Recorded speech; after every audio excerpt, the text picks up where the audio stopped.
In this video, I'm going to tell you how I, as a European Swedish guy, learned the Arabic language, one of the hardest languages in the world, in only 6 months. And how you can do the same. So what I'm going to do, I'm going to go through every single step I took to learn Arabic in a short period of time, starting from when I actually became a Muslim and wanted to learn the language, up until now, where I live in Dubai and I study in an Islamic university in the Arabic language. But at the end of the video, I'm going to tell you 4 things that you should not do if you want to learn Arabic in the fastest way possible. So make sure to watch the whole video to get the context, how I learned it, and how to avoid these 4 mistakes. So let's start from the top. When I actually wanted to become a Muslim, my friend, he taught me how to say the Shahada, the testimony of faith for Muslims, in Arabic. The first time I heard it, I had no idea how I was supposed to pronounce all of that. But alhamdulillah, I did, but it probably wasn't that good because I didn't know Arabic, obviously. And then when I became a Muslim, I quickly understood how important the Arabic language is for Muslims, because I wanted to start praying 5 times a day. And every single prayer you recite the Quran, the holy book of the Muslims, that is in fact in Arabic. So I learned the first chapter, Surah Al-Fatiha. So what I did to learn Surah Al-Fatiha, because I couldn't read Arabic or anything, I went into YouTube on my computer. I typed like learn Surah Al-Fatiha or tutorial Surah Al-Fatiha for beginners. So they actually wrote out in the Roman alphabet so I can read it, but obviously I pronounced it totally wrong. I had no idea how to pronounce it. But I did my best, right? And that's another thing. If you, as a Muslim or as a non-Muslim, become a Muslim, decide to become a Muslim, or as a born Muslim, decide to practice the religion, you need to start doing things. You cannot just hope for the best. You need to actually go outside of your comfort zone, pray 5 times a day, which doesn't take long. It takes like 20 minutes out of your day. Like if every prayer is like 3-4 minutes, that's nothing, right? But the key thing is actually getting started, right? And this is connected to one of the things you should not do when wanting to learn Arabic, that I'm going to tell you at the end of the video. So I decided to, you know what, if I'm gonna, learn how to recite the Quran in Arabic, I might as well learn the language, right? So I Googled and found something called a word frequency list on Google and on some website. And honestly, I've been trying to find this list for quite a while now, but I cannot find it. I think they've removed the whole website, but it was so good. It was a PDF with a bunch of words that are frequently used in the Arabic language in like conversational context. So it could be words like me, you, pronouns, right? But also very common words. And it didn't only come with this PDF. It came with how you're going to study a language. What's the best way to memorize vocabulary, which is, one of the hardest part in learning a language, because as soon as someone, I think you all been there, as soon as someone tells you, okay, this word, let's say car in Arabic, sayyara, and then as soon as they say it, you forget it. It's so annoying, isn't it? But this technique they showed me, it changed my life. I'm still using that technique. So what they said was, in order to learn vocabulary the best way possible, you need to use something called spaced repetition, which basically means that in order to learn something, you need to make sure that you're learning it frequently. You're memorizing something frequently, but not every day per se. You should actually prioritize those things that are hardest to memorize, like hard words, difficult words. You should memorize them more often. And those words that are simple, you don't have to memorize as often, right? And one of the tips they gave to do this was to download an app called Anki, which I did. I think it's free for Android users. I think for iPhone, you need to pay something. I had an iPhone, so I paid for it. It changed my life. It's a flashcard app where you create your own flashcards. But what it does is that the algorithm uses this exact spaced repetition technique. So you can memorize words like this. So what I did was I took the words from the PDF I downloaded, a frequency list, right? I think it was like 300 words. I added into the app. They even gave me pictures. They gave me audio files, how to pronounce it. So it was like a gold mine for me, right? In the beginning. And I started practicing it. The problem was I learned a bunch of words, but I couldn't use them. I had no idea how to use it in a conversation, grammar, how to use verbs in past tense, whatever. I couldn't. So that was a problem, right? So this was when I took the second drastic step, the step that made my family think that I'm going to be an extremist. And that was going to Egypt to study Arabic. I had no idea what I was getting myself into. but it was an experience, let me tell you that. And the thing that made me realize I wanted to do this was my friend that taught me about Islam, the exact friend that taught me how to say the Shahada, he had another friend that just came back from Egypt after 1 year of studying the Arabic language. And something about this guy was so inspiring. He had a vibe that was so positive. I think it was his iman. His faith was like through the roof. So he was just so happy.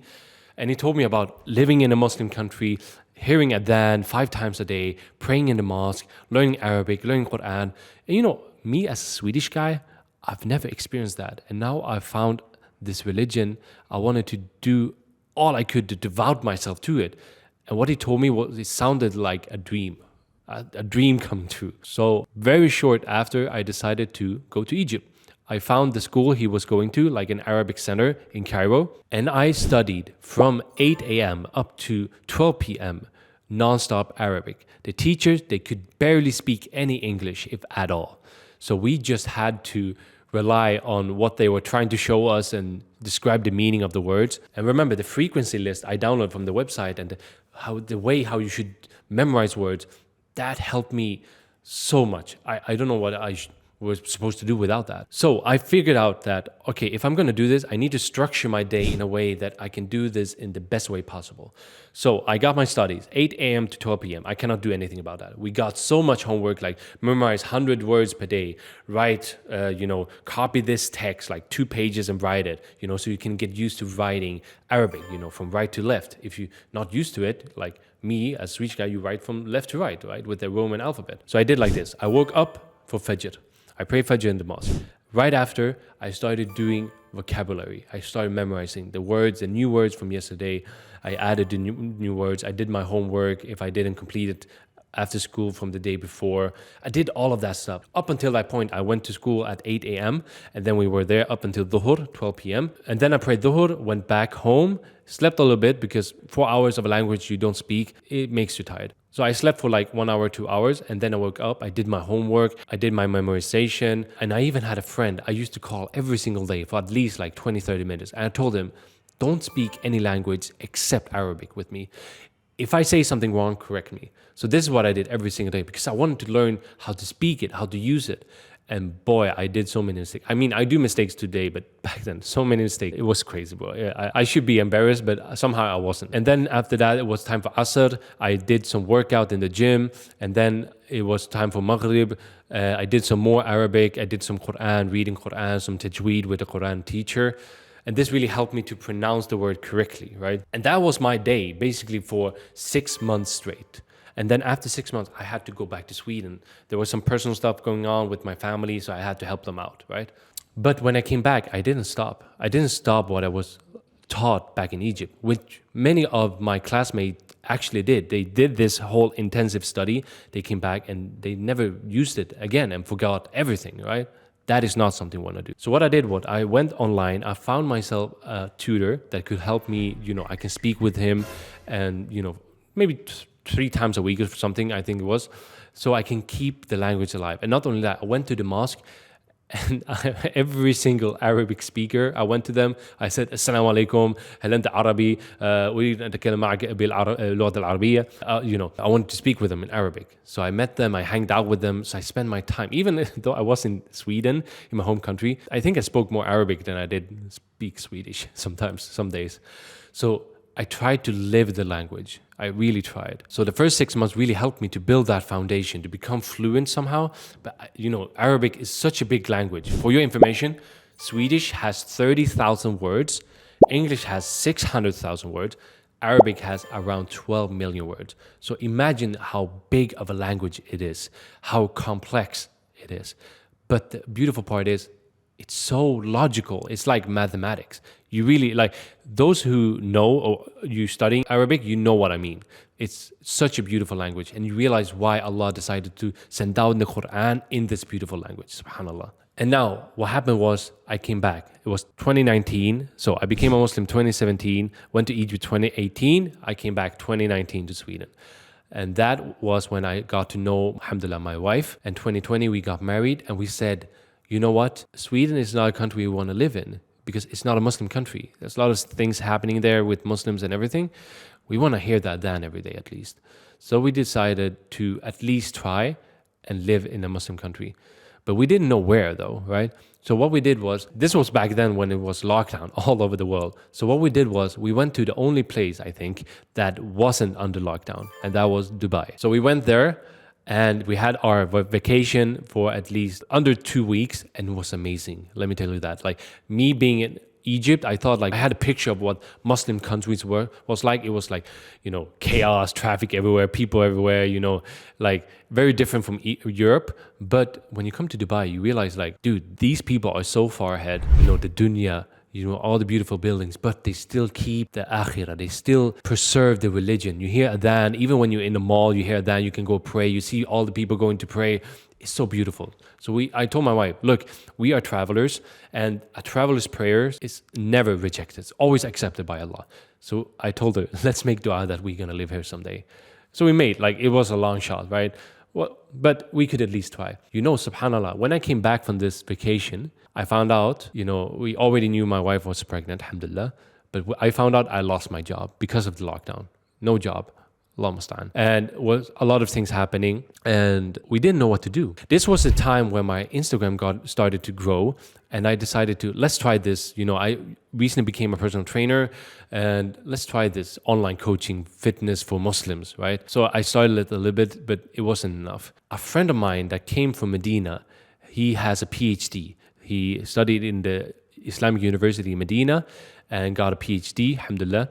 And he also revered like me, but he obviously became a Muslim long time ago, right? He told me, look, Simon, there is an offer for you to study in Dubai in an Islamic university. First, I was like, what? An Islamic university in Dubai? I mean, are you kidding me? And he said, no, it's for real. So I thought, like, okay, Bismillah, let's go. So I went to Dubai, and now I'm here, alhamdulillah. This was in 2021, and I've been here since then. I started this university, my Islamic studies. Obviously, I had to study more Arabic to get to that level so I could study at a university level. But now I'm here, alhamdulillah. And the crazy part is, I would never get here if I didn't start. Which brings me to the 4 things you should not do if you want to learn the Arabic language the best way and the fastest way possible. So the first thing is obviously something you should not do, and I've already said it multiple times now, is to not start. If you want to learn the Arabic language, not starting will never help you. You gotta start. You gotta start somewhere. I downloaded a PDF on the internet I stumbled upon. You maybe do something else. Maybe you stumble upon this video and get some tips. Just get started. Let this be a sign. Let this video be a sign that you should start learning Arabic now. Not tomorrow, now. And then number 2, which is kind of what I did a lot in Egypt, is do mistakes. So if you don't want to learn Arabic, you should not do mistakes. Don't try to do mistakes. But if you want to learn Arabic, you should never be afraid to make mistakes, because anything you learn from the beginning, you will do mistakes, multiple mistakes. People will maybe laugh. It doesn't matter, because these mistakes will help you to become fluent. You will correct them along the way, and that's just how life is. And then the third thing is not being consistent. So remember when I came back from Egypt, I got a lot of classmates that came back as well. They left. They stopped learning the language, and now they cannot speak it even. What I did, I tried to be consistent any way I could, like meeting people in the mosque, speaking Arabic with friends. That's all I could, right? And then number 4, what you should not do, if you want to learn Arabic, of course, is to not have a teacher. Do it yourself, which you shouldn't. If you learn from my story, every time I tried to learn the language, I tried to find help. So Al-Fatiha, I looked at YouTube, which is maybe not the best way. I went to Egypt, I got teachers there. I came home from Sweden, I found teachers online. Now I'm in the university, I have teachers. Always have someone that can help you. Always. You can never do things alone. If you do it alone, you might never get where you want to be. And as a side note to this point is that if you're a Muslim watching this and you want to become healthier, you want to work out, you want to find a better diet and lose weight, lose fat, build muscles. You want to build better habits, maybe habits that can help you to learn the Arabic language. I can help you. I have a system, a program where I help Muslims to get in their best shape possible, physically and spiritually, in less than 6 months. If that sounds interesting, just go to the description down below on this video, and there's a link to a form there where you answer a couple of questions. And then when I see your answer, I will contact you so we can have a further discussion. We have a one-on-one call and see if this program can indeed help you, inshallah. So that was everything for this video. It's almost time for Maghrib, so I need to go and pray. But hopefully this video is going to be the starting point where you actually get started to learning Arabic. Or if you already have gotten started, maybe you can avoid these 4 mistakes I told you so you can get to a fluency level faster than you think, right? So inshallah, hopefully this helped. And let me know in the comments below if you have any questions or you want to, know something about learning Arabic that I might not have mentioned in this video. Until then, I see you in the next video, inshallah ta'ala. Assalamu alaikum.